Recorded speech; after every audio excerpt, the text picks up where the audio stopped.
Man, it's nice to be out here in the woods of Glastenbury Mountain near Bennington, Vermont, Jeff. Yeah, Ray. What? You might want to keep it down just a little bit.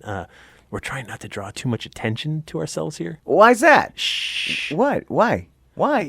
Oh, because there's monsters out here. There's a ghost town. Strange sounds coming from the mountain. There's an 8-foot-tall hairy beast that's lurking out here. And I even heard a story about a man-eating rock. Noises? Monsters? Man-eating rock? That's ridiculous. That may be so, but between 1945 and 1950, 5 people wandered into these woods and disappeared without a trace. Tell that to them.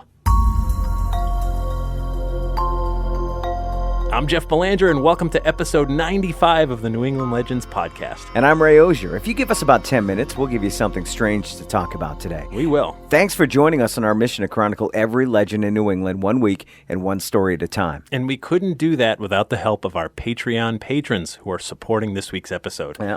If you go to patreon.com/New England Legends, for as little as $3 per month, you get early access to new episodes, plus bonus episodes that no one else gets to hear. Also, if you don't already subscribe to the podcast, do it because it's free and it just takes a second through your computer or smartphone.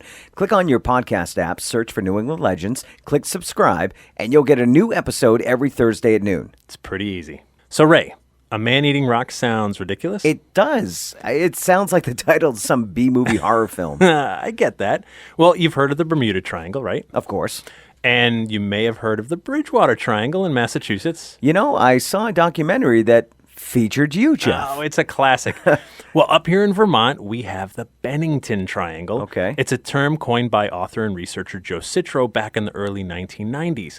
And though this area is much smaller than Bermuda or even the Bridgewater Triangles, it seems it's still pretty potent. And Glastenbury Mountain, right here, would be the epicenter. Now, we should point out that this area is significant for a number of reasons. Right. Vermont's famous Long Trail runs through here.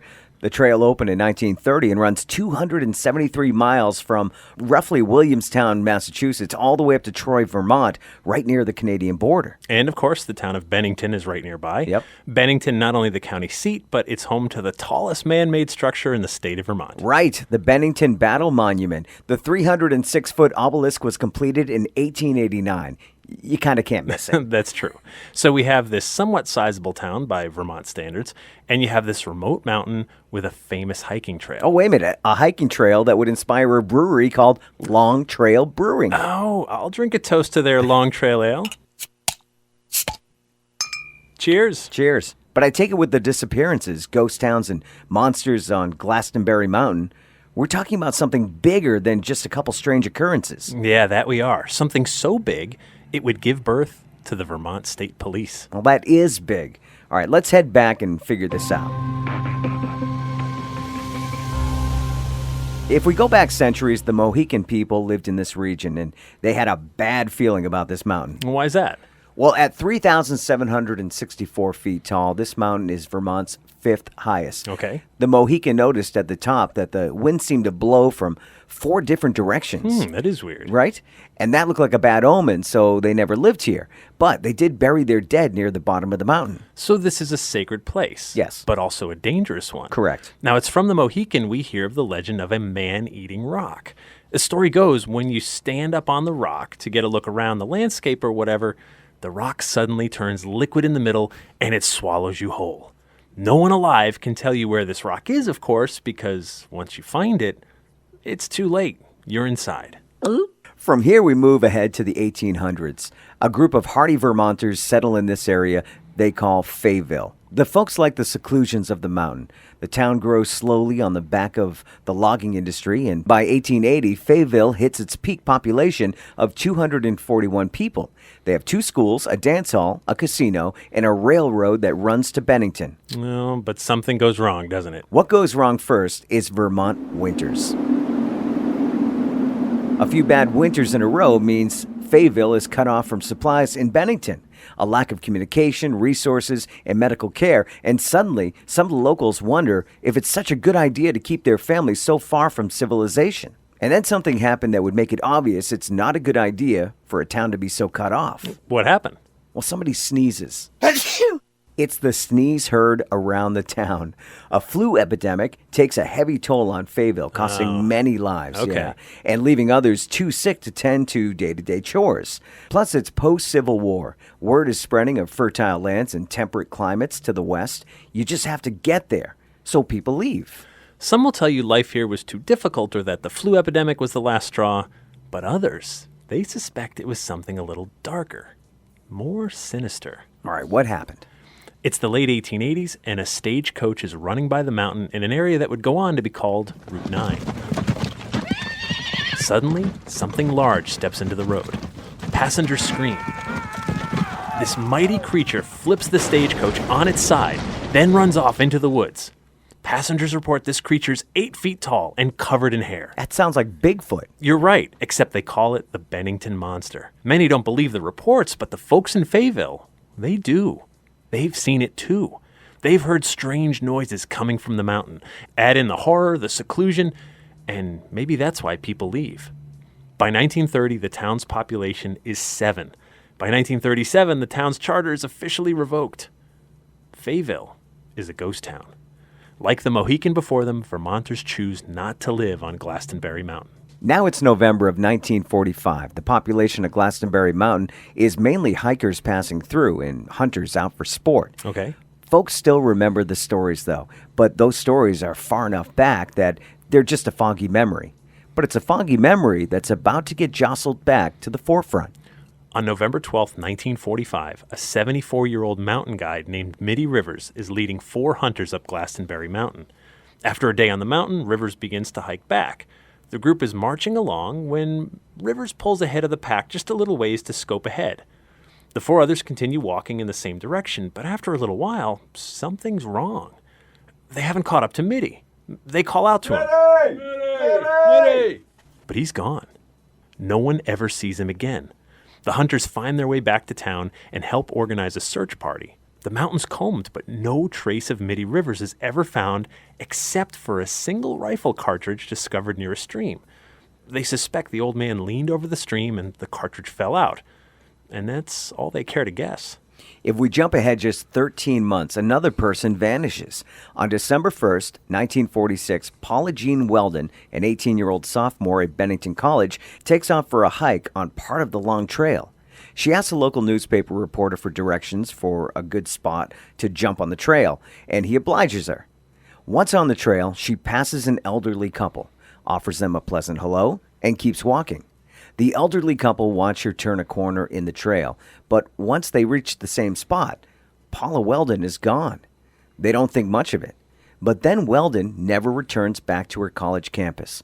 A search party searches the trail, interviews the people who saw her, but they find no trace. A $5,000 reward is raised. Local police are trying to organize everything, but this is beyond them. Vermont needs help. The state governor, Ernest Gibson, asks for assistance from neighboring states. Connecticut sends some state police detectives, but that ruffles the feathers of the local law enforcement. So Governor Gibson uses this opportunity to shame the state legislators into funding a proper state police department. Though Paula Weldon is never found, at least Vermont is on its way to organizing its state police. It's now exactly 3 years later to the day, December 1st, 1949, and World War II veteran James E. Tedford is returning to the Soldiers' Home in Bennington after visiting relatives in St. Albans. Tedford is riding the bus toward Bennington. People see him get on. He's still there at the last stop before Bennington. But when the bus pulls in, there's no James Tedford. He's gone? Gone. And his belongings are still on the luggage rack. Tedford is never seen again. They figure he disappeared somewhere right near Glastenbury Mountain. Remember, this is 1949. There's not a huge population around Bennington. These stories are starting to spook the locals. And unfortunately, it's not over yet. We jump ahead just 10 months to October 12th, 1950. Little 8-year-old Paul Jeffson is sitting in his mother's pickup truck. She leaves him by the truck while she tends to her pigs. She's gone no more than an hour when she returns to find her son is missing. He's nowhere in sight. That's every parent's worst nightmare. What does she do? Well, they organize a search party. They bring out the bloodhounds who track Paul right to the edge of the highway, right near the trail where Paula Weldon disappeared a few years earlier. Paul Jeffson is never seen again.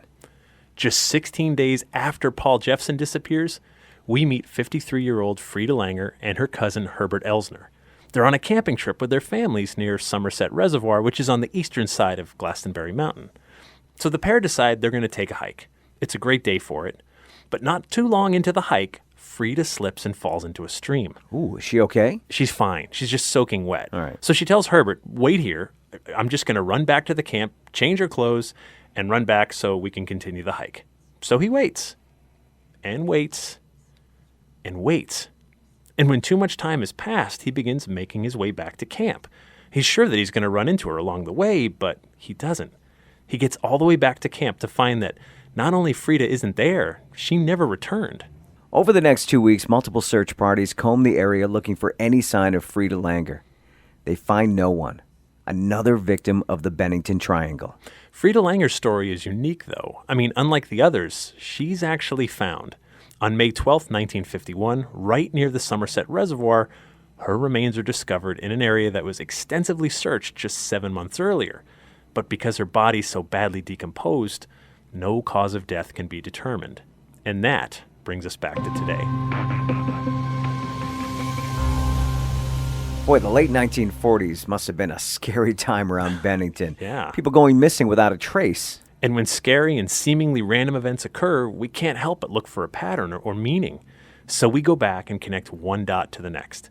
One disappearance to the one before it and the one before that. And then we get to a ghost town. Reports of a monster, a strange noise, of ancient people who knew to avoid this area, which begs the question, what did they know that we haven't figured out yet? And once we slap a label on it, the Bennington Triangle, it's a thing. And things are scary. Damn scary. Maybe we should get off this mountain, Jeff. Some of these rocks are looking hungry. I feel like we have a growing list of monsters to worry about in New England, Ray. I'll just add man-eating rock to the list, and pretty soon we're going to be too scared to ever leave the house. If you've got a local legend you want to tell us about, or maybe some feedback for us, you can call or text us on our legend line anytime at 617-444-9683. We love hearing from you. And we also love when you visit our website at ournewenglandlegends.com, where you can find dates for my ongoing story tour, the entire archive of all our past episodes and video clips, plus a link to our super secret Facebook group. We have a growing community of legend hunters. It's pretty awesome. It is. Our theme music is by John Judd. And until next time, remember, the bizarre is closer than you think.